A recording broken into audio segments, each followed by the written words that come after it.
Muy buenos días, un gusto estar recibiéndolos con las primeras noticias de TV Ciudad. Aquí estamos con la primera edición de MBD Noticias. Mucha información en esta jornada de lunes con 13 grados de temperatura a esta hora en Montevideo. Antes de pasar al pronóstico del tiempo de Inumet, hay que contarles además que hay una advertencia que ha emitido el Instituto Uruguayo de Meteorología en las últimas horas. A partir de esta mañana se prevén tormentas fuertes y puntualmente severas. Dicha desmejora iniciará por el litoral oeste, desplazándose hacia el resto del país.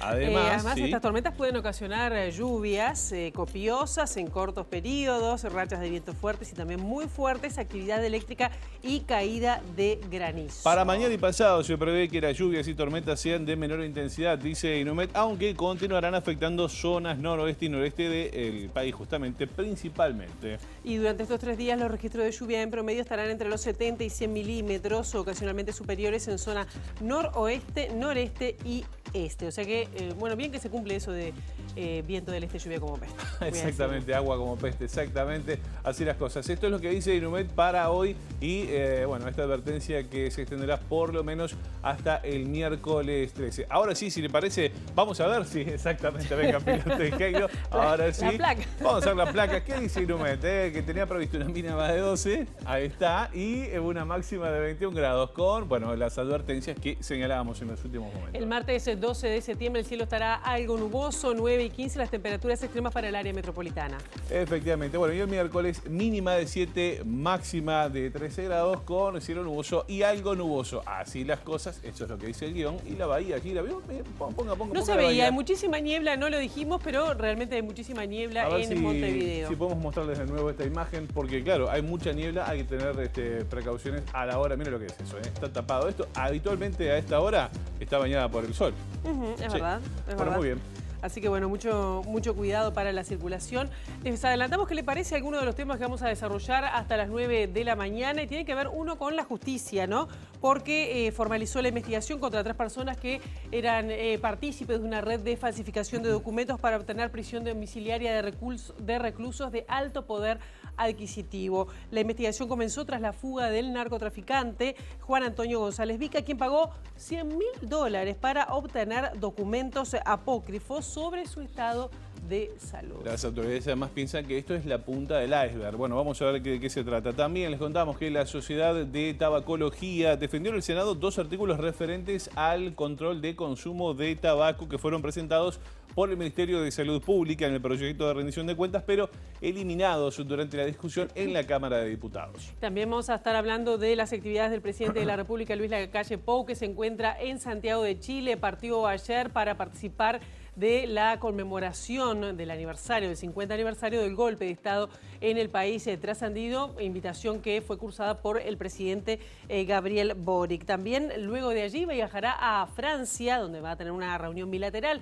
con su par francés, Emmanuel Macron, y va a participar de la inauguración, de la apertura del Mundial de Rugby. Bueno, vamos a hablar de fútbol también en esta edición de MBD Noticias, porque bueno, ustedes lo saben, Uruguay derrotó 3-1 a su par de Chile en el Estadio Centenario, con bueno, un Nicolás de la Cruz que anotó en 2 oportunidades, Federico Valverde un golazo desde afuera del área, y la Celeste que se va hoy a la 1 de la tarde, estuvo entrenando este fin de semana, y a la 1 parte rumbo a Ecuador. Mañana va a llegar a Quito para el partido de las 6 de la tarde por la segunda fecha de las eliminatorias sudamericanas. Hay que ver jugar en altura, ¿no? Como sí, dicen, pero bueno. Y también luego de las 8:30 vamos a tener aquí en la entrevista en MBD Noticias una profesional que estuvo trabajando este fin de semana con docentes de FENAPES. Sí, efectivamente, porque la Federación Nacional de Profesores de Enseñanza Secundaria realizó 2 jornadas de formación y reflexión en materia de género, derechos y demás. También se habló, entre otras cosas, de la transformación educativa. Y es por eso que vamos a recibir una experta que estuvo participando. Estamos hablando de Gabriela Bonilla, que nos va a contar las principales cuestiones que se hablaron este fin de semana. Algunos de los temas que compartiremos hasta las 9, y ahora es momento de abrir la ventana hacia las calles de Montevideo para saber por dónde circular y por dónde no, con datos del Centro de Gestión de Movilidad. @mbdtransporte, @imtránsito. Exactamente. Bueno, algunos aportes que nos hace el CGM a esta hora. Avenida Colombres entre Rambla, República de Chile y Belsen estará cortado hasta las 5 de la tarde por tareas de hormigonado. También Vázquez Ledesma ante Francisco Vidal y Juan Benito Blanco, cortado también hasta las 5 por tareas de carga y descarga. Grito de Ascenso entre Boulevard Artigas y Arquitecta Julio Aguarino. Hasta las 6 de la tarde va a estar interrumpida la circulación y esto se va a extender hasta el 15 de septiembre. Jerónimo Piccioli, bien. Entre Rosas y Fonseca hasta las 4 de la tarde por tareas de vialidad. Exactamente. Bueno, también les contamos que Bransen entre Joaquín de Salterán y Miguel del Corro estará cortado hasta las 3 de la tarde por tareas de hormigonado. Y Gaboto entre José Enrique Rodó y Guayabos también cortado, pero desde las 12:30 hasta las 3 de la tarde también por lo mismo, por tareas de hormigonado en la ciudad. Movida en Italia. Sí, y todavía se ve bastante niebla y lluvia en la tarde que va a venir. Como decíamos, entre los adelantos, la justicia formalizó a 13 personas como presuntos partícipes de una red de falsificación de documentos para obtener prisión domiciliaria de reclusos de alto poder adquisitivo. Sí, entre las personas imputadas está la abogada, justamente, que defendió al narcotraficante Juan Antonio González Vica, quien se escapó tras obtener el beneficio y romper la tobillera que le habían asignado.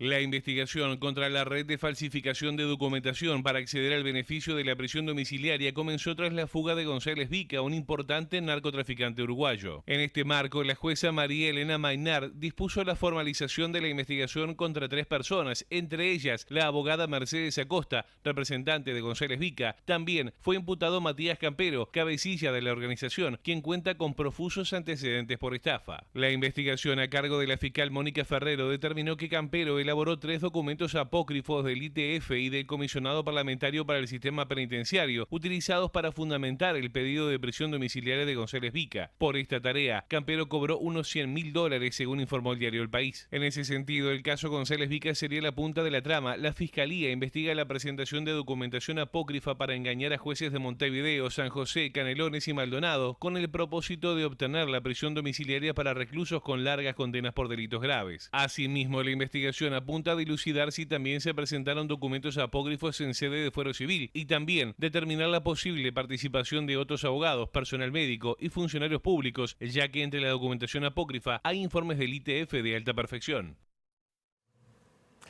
Y cambiamos de tema porque la Asociación Rural del Uruguay planteó a autoridades de gobierno, inclusive también al presidente de la República, sus preocupaciones por el atraso cambiario y otros temas que afectan al sector. En entrevista con MBD Noticias, el presidente de la gremial dijo que tienen desencuentros con el gobierno en relación a la política monetaria. En definitiva, nosotros queremos mostrarle el problema que es para el sector agropecuario, cómo erosiona el resultado económico de las empresas agropecuarias el dólar así, y bueno, y ellos con su objetivo, digamos, de bajar la inflación y sus políticas macroeconómicas que ellos entienden que han sido muy correctas, con diferentes indicadores, que ya sea puede ser empleo, salario real, bueno, inflación, obviamente. ¿No compatibiliza con el pedido que hace la ARU? Y en definitiva ahí tenemos digamos, un lugar de desencuentro, por decirlo de una manera. Nosotros hemos hablado bastante de la tasa de interés que está pagando el Banco Central, que eso hace que haya una fuga de que se refugie, los capitales se refugien en pesos y no en dólares, bajando la demanda de la moneda. Ellos nos dicen que incide, pero no de una manera tan importante, sino que hay otros factores que explican ese bajo valor del dólar, como son el ingreso de divisas, no solamente por las exportaciones que el propio sector genera, sino que también por ingresos de inversión extranjera que el Uruguay está teniendo de una manera muy fuerte, debido también a ese equilibrio macroeconómico y esa seguridad jurídica que presenta el Uruguay, principalmente también con respecto a sus vecinos, ¿verdad?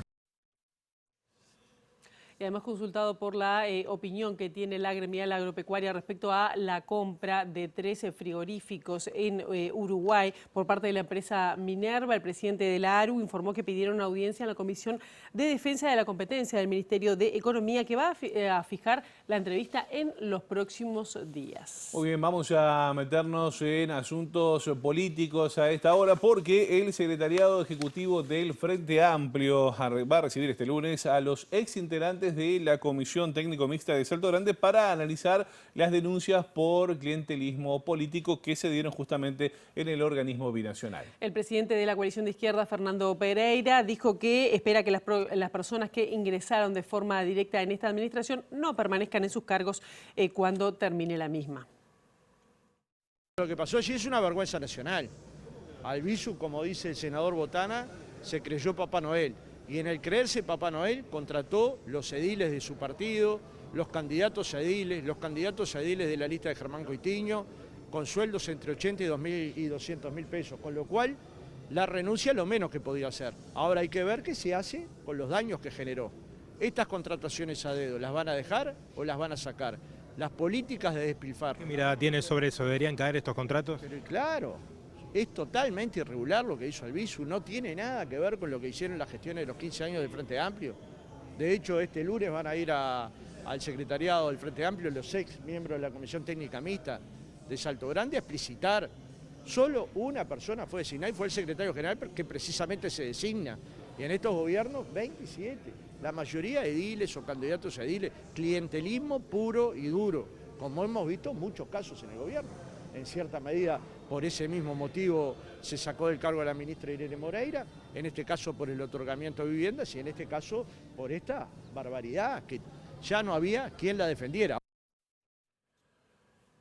Otros temas políticos. La presidenta en ejercicio, Beatriz Argimón, aseguró que la coalición de gobierno debe apostar a ganar las próximas elecciones para continuar adelante con el conjunto de transformaciones iniciadas durante la gestión de Lacalle Pou. Sí, durante un homenaje a Aparicio Saravia realizado en Montevideo, Argimón valoró la renuncia de Carlos Albizu a la presidencia de la Comisión Técnica Mixta de Salto Grande.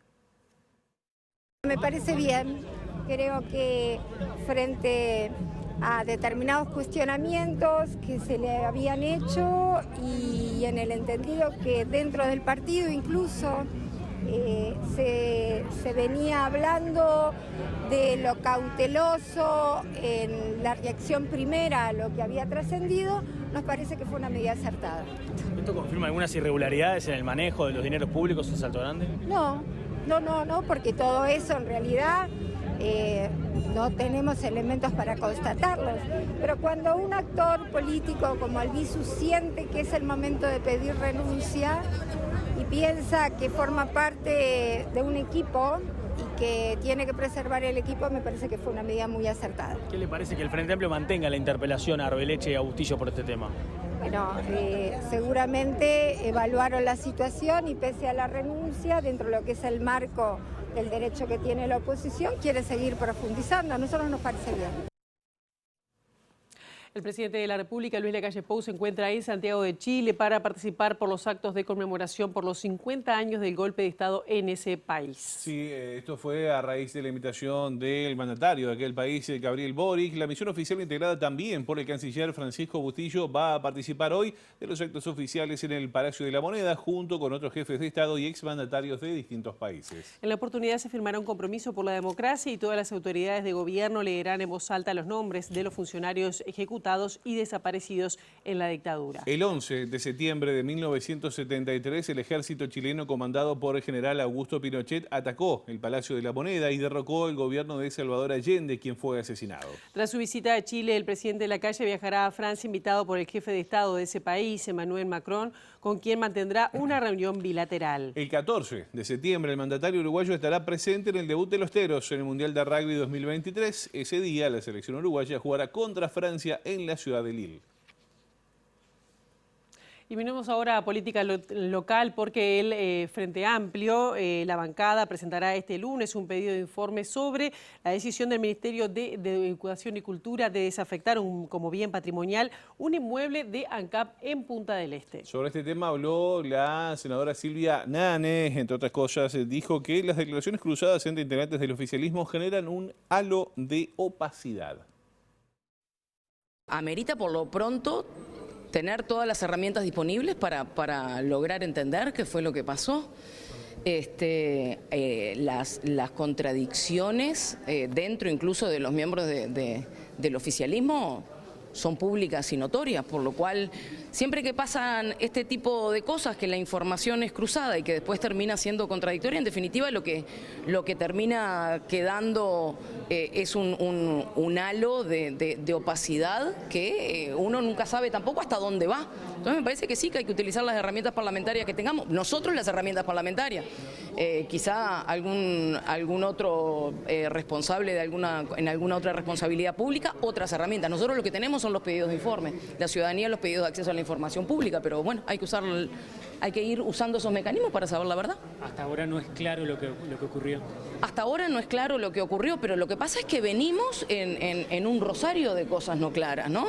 Venimos en Salto Grande con las cosas no claras, venimos con los pasaportes, que tampoco es claro, venimos con todo lo que pasó en el cuarto piso y Astesiano, que tampoco es claro. Venimos con esto, que tampoco es claro. Ya la falta de claridad está llegando a niveles preocupantes. Bueno, nos quedamos en el Parlamento porque una comisión de FENAPE se compareció ante la Comisión de Presupuesto integrada con Hacienda del Senado para estudiar las reasignaciones en diputados del proyecto de rendición de cuentas que justamente se hicieron en el rubro educación. Sí, justamente el secretario general de FENAPE, Emiliano Mandasen, dijo que los recursos otorgados no son genuinos. La plata que va para la ANEP sale de la Corporación Nacional para el Desarrollo para de alguna manera financiar algunas figuras de la transformación educativa, pero esos dineros ya estaban ejecutados y de alguna manera estaban para infraestructura y para obra nueva y mantenimiento. Entonces se desviste un santo para vestir otro.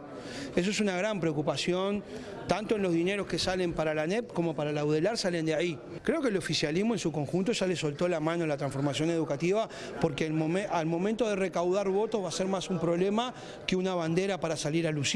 Consultado sobre la situación del Liceo 50 de Casabó ante reclamos de docentes sobre infraestructura y equipos multidisciplinarios, Mandasen señaló. El liceo se está cayendo.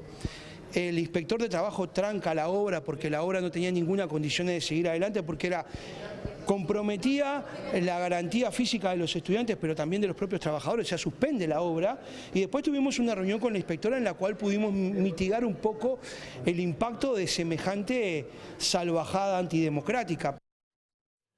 Bueno, y nos quedamos una vez más en el Parlamento porque la Sociedad de Tabacología defendió en la Comisión de Presupuesto del Senado 2 artículos referentes al control de consumo de tabaco que había incluido el Ministerio de Salud Pública en la rendición de cuentas, pero fueron eliminados en el pasaje por la Cámara de Diputados. Sí, y algunos senadores en esta oportunidad están dispuestos a volver a incluirlos nuevamente en el proyecto de rendición de cuentas.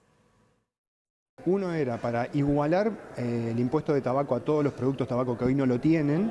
Incluso uno de esos productos, que es el tabaco calentado, fue habilitado por la actual administración. Por lo tanto, lo que se está pidiendo, el Ministerio que está diciendo es, al igual que el resto, tiene que estar grabado. Y el otro artículo es prohibir saborizantes. ¿Y por qué es la importancia de ese otro artículo? Porque justamente los saborizantes están hechos para captar, la industria los incluye en los productos para captar a los jóvenes. Recordemos que en nuestro país el promedio de inicio al consumo es 16 años. Entonces, el problema justamente es más, y el 80% de los jóvenes consume cigarrillos saborizados. Así que es un producto destinado a jóvenes y lo que se está tratando es justamente de protegerlos. Uno de los argumentos es que se trata de cuidar el trabajo y el trabajo en el norte del país. Las características de ese trabajo es trabajo infantil, incluye trabajo infantil. Los niños faltan a la escuela cuando viene la época de zafra, se enferman de algo que se llama la enfermedad del tabaco verde.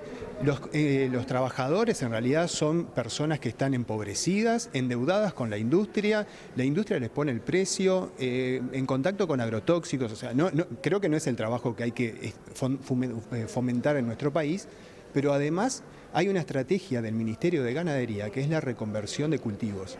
Y justamente la reconversión de cultivos, la idea es reconvertir a producción, por ejemplo, de frutas y verduras. El presidente de la Comisión de Fomento Rural, Fernando López, se cuestionó la decisión de afectar recursos del Instituto Nacional de Colonización para obras de infraestructura, como por ejemplo la represa de Casupá. Sí, justamente el dirigente gremial dijo que esos recursos estaban destinados para la compra de tierras, por lo cual rechazan la incorporación del artículo 440. Más relevante es nuestra posición sobre el artículo 440, del que plantea que se introdujo para que el Instituto de Tierras de Colonización compre para la represa Casupá 2 padrones, 2 inmuebles. Entendemos la importancia de la represa, entendemos la importancia de la emergencia y la necesidad de reservas de agua, pero estamos totalmente en contra, ya que el Instituto tiene que cumplir con su cometido de ley, que es adjudicar tierra. Hay otra fuente de financiamiento para este tipo de infraestructura y ya se sacó en su momento en el otro presupuesto para los asentamientos. Hay una demanda muy importante de jóvenes que quieren estar en la tierra, de mujeres, y creemos que el instituto tiene que seguir cumpliendo ese rol y no se le puede seguir sacando recursos genuinos.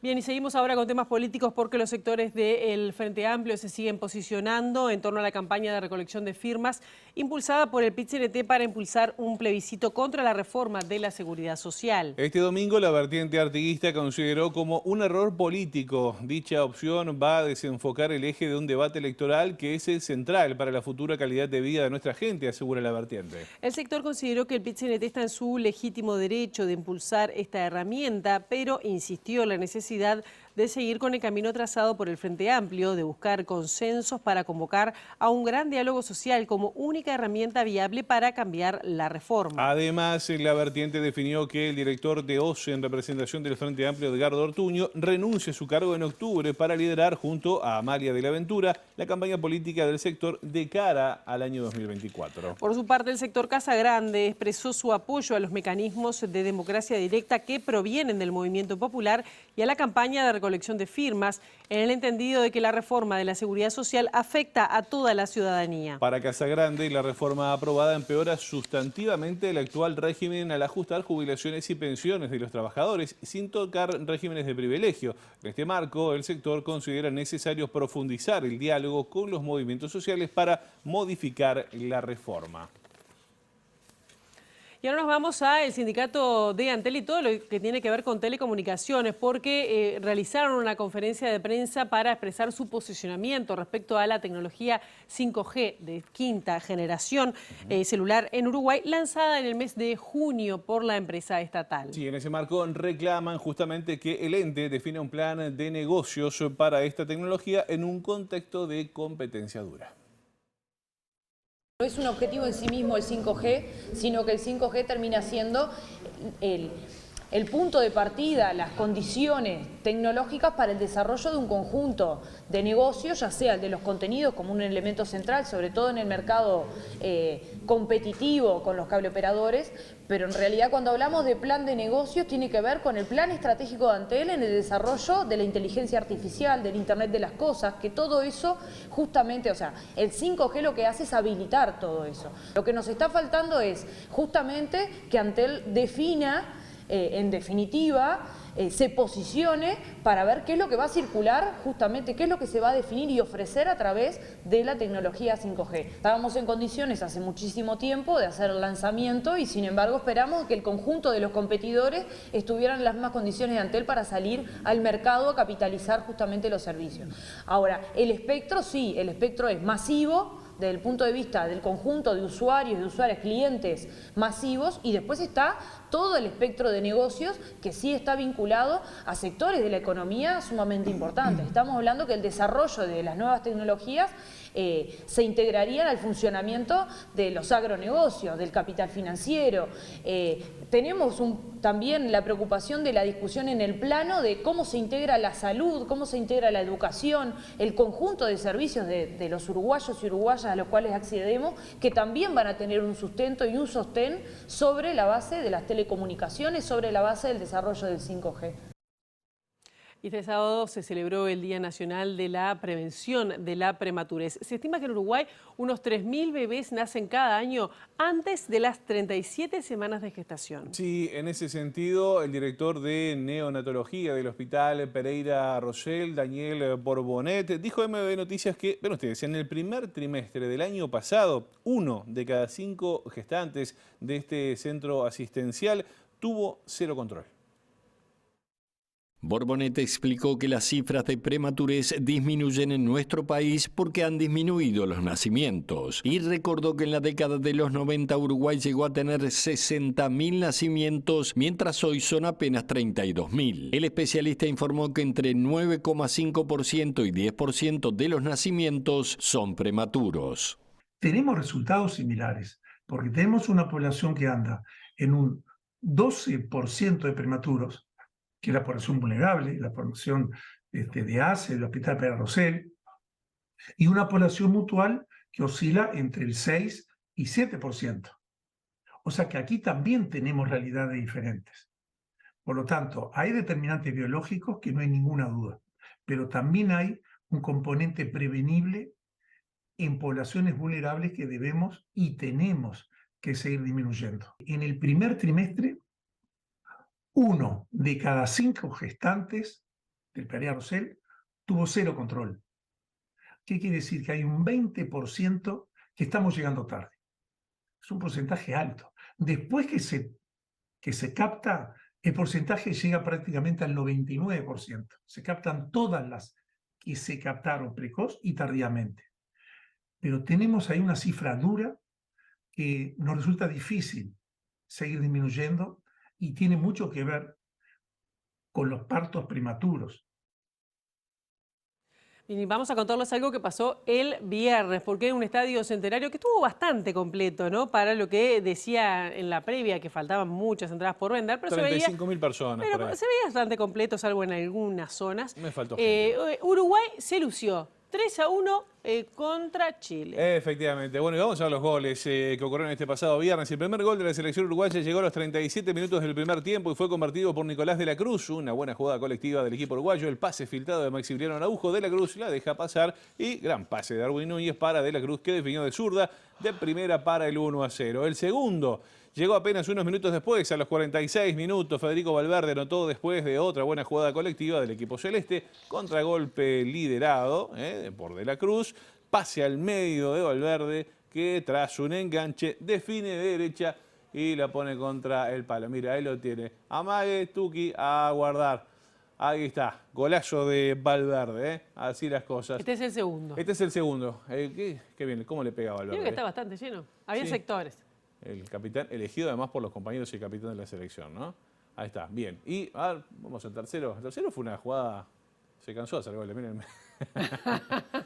Se entraran todas. Bueno, vamos al tercero, que también fue un golazo, contragolpe de Valverde. A toda velocidad ustedes lo ven corriendo allí. Pase filtrado para Darwin Núñez, quien la pasa al medio para De la Cruz, que recibe solo en el área chica. Y con el arco vacío, 3-0 de Uruguay a los 71 minutos de juego.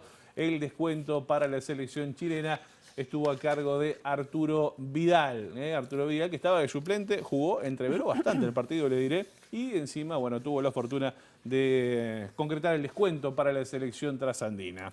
Tras el partido con Chile, la selección entrenó este domingo por la mañana en el complejo Uruguay Celeste, pensando en el partido de mañana martes a las 6 de la tarde frente a Ecuador en Quito. Los celestes van a viajar hoy a las 13 horas en un vuelo charter rumbo a Guayaquil, donde pasarán la noche. Exactamente. Bueno, y está previsto que mañana mismo, mañana martes, día del partido, el combinado celeste suba a la altura de la capital ecuatoriana justamente para jugar en el estadio de Liga de Quito. 3-1 fue entonces el resultado de Uruguay-Chile del pasado viernes. Vamos a ver qué pasa mañana, qué pasa con la selección de Marcelo Bielsa.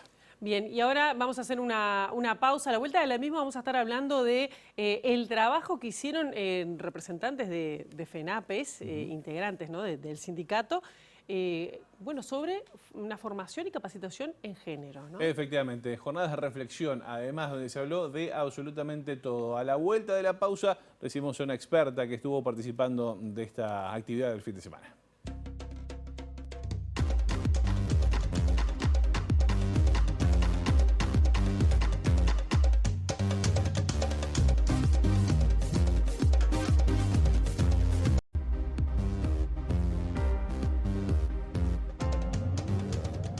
Bueno, muy bien, seguimos con más MBD Noticias, segundo bloque, y lo habíamos anunciado antes de la pausa. Este fin de semana la Federación Nacional de Profesores de Enseñanza Secundaria realizó 2 jornadas de formación y reflexión en género, entre otras cosas. La actividad buscó debatir y reflexionar en torno a temáticas como la agenda de derechos, la violencia en ámbitos educativos y también los intrafamiliares, las masculinidades, entre otros tópicos que se estuvieron analizando allí. Para conocer más detalles de lo que pasó este fin de semana, estamos recibiendo ya a Gabriela Bonilla, que, bueno, es oriunda de Costa Rica, está por estas horas, por esta acá, integrante de la Internacional de Educación y además, bueno, que cuenta con una amplia trayectoria a nivel educativo. Buen día, bienvenida, gracias por estar. Gracias, Josema. Buenos días, ¿qué tal? Un gustazo.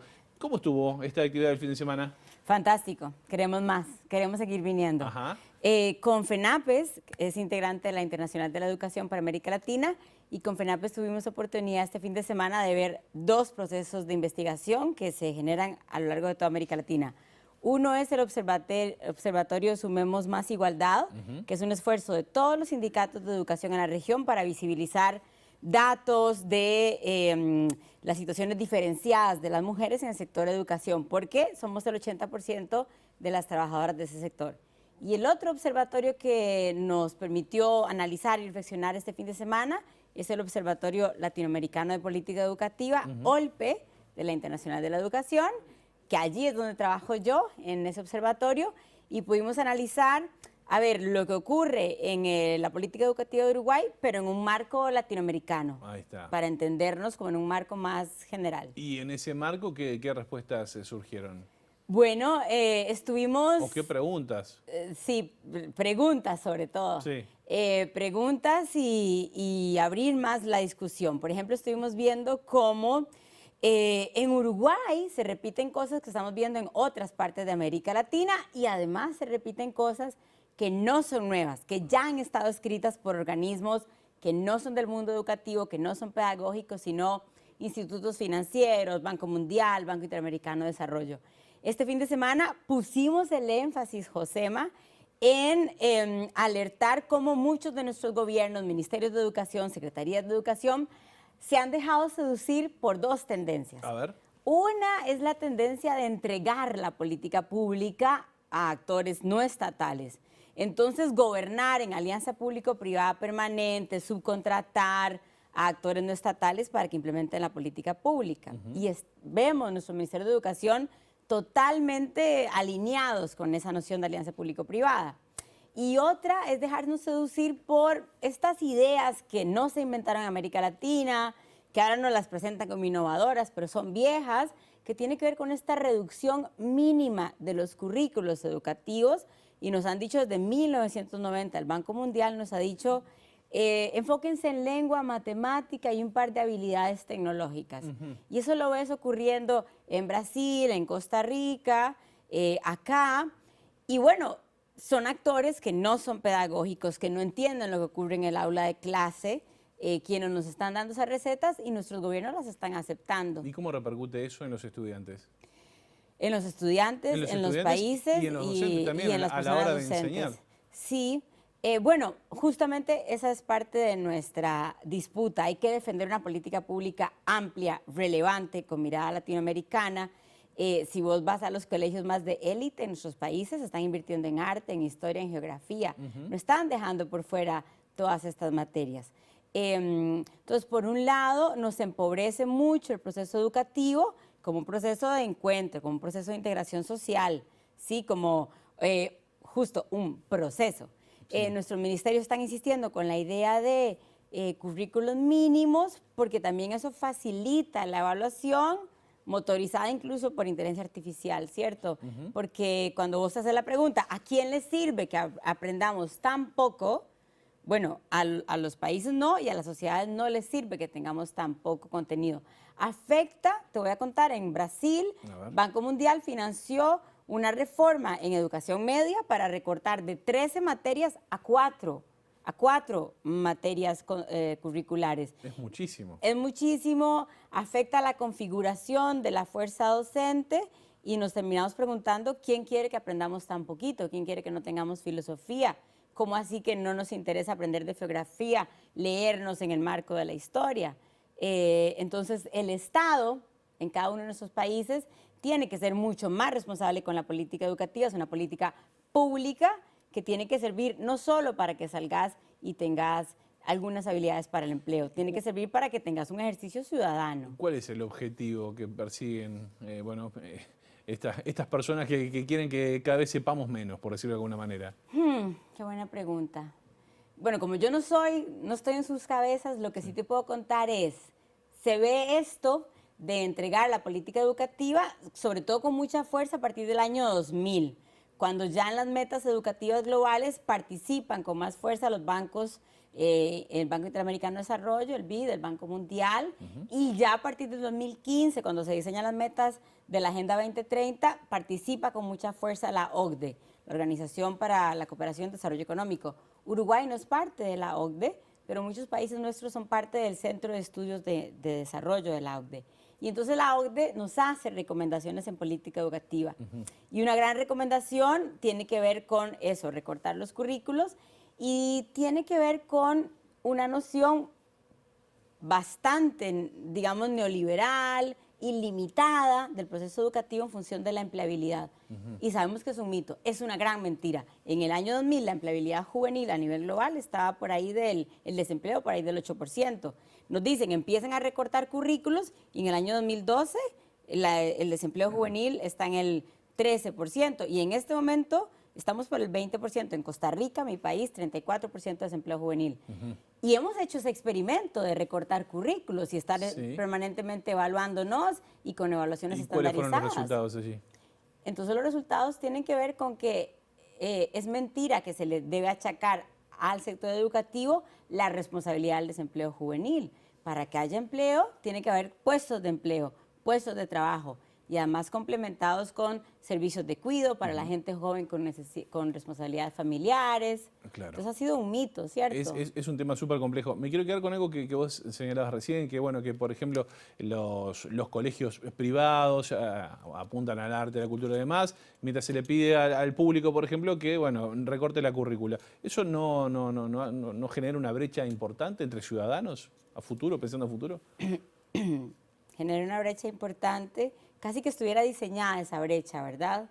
Casi Pensada que fuera para un eso. diseño, un laboratorio de diseño de separarnos más. Hoy en la mañana conversábamos con ciertas compañeras sobre la importancia entonces de defender la educación pública como un lugar donde nos encontramos personas con contextos muy distintos. Yo tuve la oportunidad de ir a una universidad pública en Costa Rica, ahora soy docente en esa universidad pública, y seguís viendo cómo el espacio de la política pública, eso es lo que busca, hacer que nos encontremos personas con muy diferentes recorridos y experiencias para pensarnos en conjunto y generar visiones comunes. Entonces, estas divisiones que se quieren crear se pueden superar, y la política pública ha estado ahí siempre para eso, porque incluso aunque no nazcamos con los iguales condiciones materiales, la política pública tiene el mandato de hacernos cada vez más iguales y más cercanas de equiparar, y cercanos. de alguna manera. Sí, ese es el mandato de la política pública. Sí.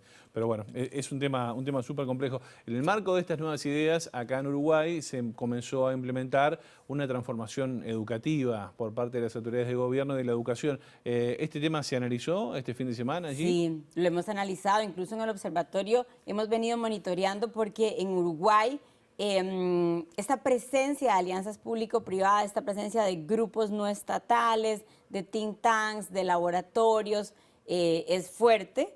Y lo que hemos visto es esta transformación educativa nos recuerda muchísimo a documentos del Banco Mundial de 1990, donde ya decía lengua matemática, evaluación estandarizada para docentes, currículos mínimos. Lo volvimos a ver en informe del Banco Mundial Aprender 2017, lo vemos en las recomendaciones que la hace la OCDE, en una copublicación con el INED, con el Instituto Nacional de Evaluación Educativa aquí en Uruguay. Y también nos recuerda mucho al libro blanco de este think tank EDU21. Es decir, no son cosas nuevas, lo que pasa es que son cosas más bien muy repetidas, que te digo, Josema, son experimentos que ya nos demostraron que fallaron. Ahora, si fallaron, ¿por qué se insiste en la necesidad de implementarlos a sí. como dé lugar? Sí, porque esto generó acá en la previa mucha polémica a nivel docente, a nivel de las autoridades de educación. junto con FENAPES y junto con los sindicatos de educación, ¿por qué se insiste? Nosotras lo que vemos, por un lado, tiene que ver con estos gobiernos que no quieren hacerse cargo de la política pública, que son casi con una tendencia antiestatal, que quieren gobernar, pero para entregar, tercerizar y hacer alianza público-privada. Entonces se insiste en modelos, ¿sí? En estos modelos mínimos de la política pública que son más fáciles de vender, de tercerizar para otros actores que no entienden de procesos pedagógicos. Se puede estar insistiendo porque es el portillo para estos negocios en alianza público-privada. ¿Se puede decir que es una privatización solapada? Y es aún más interesante que una privatización.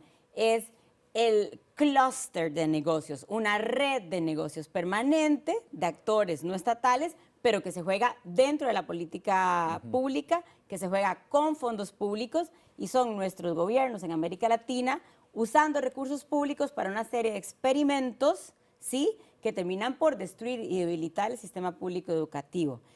La narrativa de que lo público no funciona, la narrativa de que lo público siempre está en crisis, es un gran marketing para estos negocios de alianza público-privada. A mí me sirve decirte, tus docentes son iletrados digitales, yo te los voy a capacitar.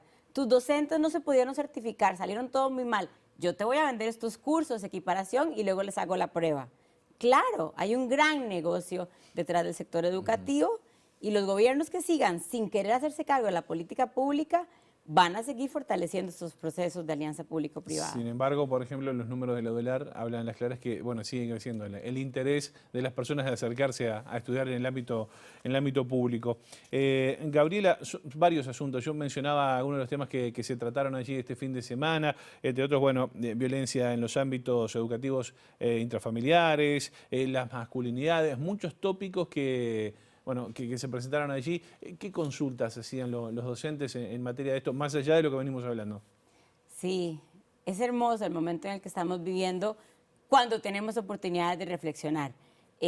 Además, un aplauso al sector sindical que abra estas discusiones sobre identidades, sobre cómo hacer un proceso de mucha más contención dentro de las aulas de clase. Por eso es muy curioso cuando alguien te dice lengua y matemática, vos decís, nunca has estado en un aula de clase. En un aula de clase pasan cientos de cosas que tienen que ver con cómo aprendemos a dialogar, cómo aprendemos a escuchar, qué necesitan nuestros estudiantes después de la pandemia, qué pasó con sus hogares, con sus familias. Muchas de las discusiones tienen que ver con cómo aprendemos, mira, desde términos para entender mejor a nuestros estudiantes, hasta habilidades, herramientas críticas para ayudar a los estudiantes a relacionarse, por ejemplo, en este momento de era digital, ¿sí? Mucho de lo que tiene que ver con construir herramientas de participación, de intercambio, de encuentro. Hablábamos mucho también de, bueno, hemos avanzado hacia sociedades donde nos distribuimos mejor las tareas del hogar, las responsabilidades familiares, cómo seguir avanzando en eso, libres de prejuicios. Y las nuevas masculinidades también tenían que ver con la discusión de, hay unos modelos de sociedad que no nos funcionan ni a las mujeres ni a los hombres. A ustedes, los hombres, no les sirve lo que les pide un modelo y a nosotras tampoco nos sirve. Entonces, entre todas y todos, ir deconstruyendo eso, saber que no va a ser fácil, y encontrar formas de existencia mucho más igualitarias. ¿Qué te dejó a título personal esta jornada de reflexión? Digo, tenés una amplia trayectoria a propósito del tema, pero ¿qué te llevas de acá de Uruguay? Mira, es maravilloso porque las personas que están en FENAPES son personas que están en aula de clase. Entonces, todo lo que hablamos tiene que ver con lo que está ocurriendo en este día a día dentro del aula de clase. Me llevo que hay un gran compromiso del sector educativo, de las personas trabajadoras de la educación, con las y los estudiantes. Entonces, esta preocupación que yo tengo cuando leo documentos, cuando veo la transformación educativa, cuando leo la ley de la LUC, esa preocupación se me va bajando porque veo personas trabajadoras con muchísima conciencia de la realidad, del contexto uruguayo, y con mucho compromiso por seguir trabajando y defendiendo los derechos de sus estudiantes. Bien, bien. Bueno, estas charlas siempre nos quedan con gusto a poco, así que vamos a dejarla a cuenta de más. Gabriela Bonilla, muchas gracias por estos minutos aquí en MBD Noticias. Gracias, Josema. ¿Te trataron bien los uruguayos? Me están tratando bastante bien. Perfecto. Sí, yo que soy una maniática, sí quisiera invitarles a que vean el Observatorio Latinoamericano claro. de Política Educativa. Una serie de discusiones muy interesantes están allí. Sí. Bien, bien. Bueno, nos quedamos con esa tarea. Muchas gracias. Gracias. Ahora es momento de salir hacia las calles de Montevideo para encontrarnos con nuestro compañero Eduardo Delgado, que trae más información. Adelante, Eduardo. Muy buenos días. Buen día, Pilar. Me encuentro aquí en la entrada de la sala Dardo Ortiz del Senado, donde en minutos la Comisión de Derechos Humanos y Equidad de Género, integrada con la de Educación, recibirá a 2 ministros, al de Defensa, Javier García, y al de Educación y Cultura, Pablo da Silveira. El tema central de esta convocatoria es una propuesta de los propios ministros, que es la creación de una sección dentro del Archivo General de la Nación referida a pasado reciente y a violaciones de los derechos humanos. Los ministros plantean la necesidad de crear esta sección y que sea de libre acceso al público. Esto generó algunas diferencias con organizaciones sociales y algunos dirigentes de la oposición política en cuanto a si es pertinente o no que toda la población pueda acceder en general a estos datos recabados durante la dictadura cívico-militar uruguaya sobre diferentes civiles y militares de la época. Hay que recordar además que esto se da en el marco de una diferencia que hubo días atrás entre el ministro Javier García e integrantes de la institución de Derechos Humanos. El ministro señaló que en la institución no ha permitido el acceso a algunos documentos referidos a la dictadura que se encuentran dentro de la propia sede del Ministerio de Defensa, a lo que la institución de Derechos Humanos ha indicado que esos documentos aún no se ha accedido porque es responsabilidad de la Presidencia de la República primero digitalizarlos para luego sí la institución analizarlos y ver si allí hay información relevante, sobre todo referida al destino de los detenidos desaparecidos en dictadura cívico-militar. Así que estamos aquí a la espera de la llegada de los ministros y seguiremos de cerca cuál es el contenido de este proyecto y cuáles son las reacciones de los diferentes partidos políticos al respecto.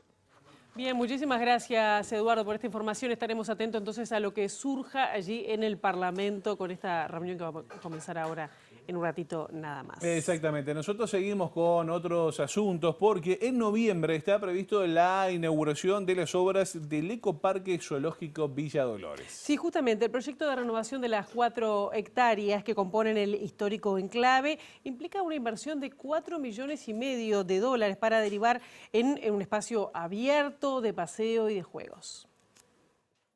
Tenemos una intervención que abarca 4 hectáreas de parque que se va a estar abriendo como parque público, como parque de paseo y también de juegos en esa parte lúdica para los niños y niñas.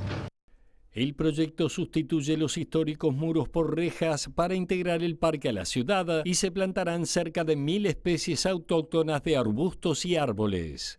El fuerte de este lugar sin duda es ya el acervo verde con el que cuenta, pero vamos a estar introduciendo más especies, sobre todo especies nativas. Tenemos una zona de terrazas nativas aquí detrás mío, que allí se van a estar plantando en el entorno de 1.000 especies entre arbustos y árboles.